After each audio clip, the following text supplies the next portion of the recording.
Since war broke out here in 2013, infrastructure development has stalled.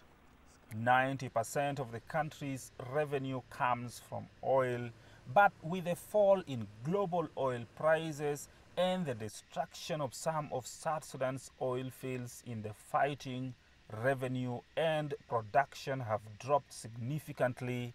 Juba is now urging international donors to step in and fund its budget shortfall.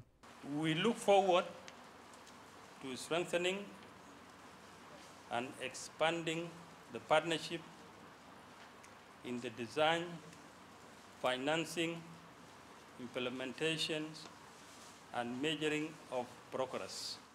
The unity government is trying to assure donors that their money will be put into projects that will benefit all of South Sudan, but the international community wants to impose conditions. The first, of course, and the most obvious would be an end to the conflict. And in terms of the economy, it would have three impacts. It would, of course, end the necessity to spend on military operations.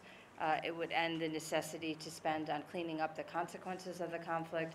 And as you noted, it would allow trade and investment to come into the country and develop your other natural resources and generate additional revenue. So that should be the first, second, and third priority for the whole of government. United Nations officials, though, say South Sudan's government needs to fight corruption before it can attract any form of support. If the policy goes in the right direction, then aid will continue to befriend the system. So what is within immediate grasp is efficiency, and that is where we should put emphasis now.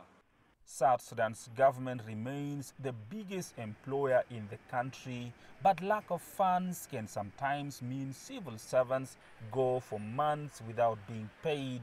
Experts say South Sudan is now in a difficult financial situation because it cannot meet the borrowing standards of international financial institutions or get aid from international donors. Add to that, domestically, it has exhausted its borrowing options and has a very small tax base. Therefore, the only option is for Juba to end the war and draw up an achievable national development strategy. Then it can demonstrate its accountability and transparency to attract support from international donors. Patrick Oyet, CGTN, Juba, South Sudan.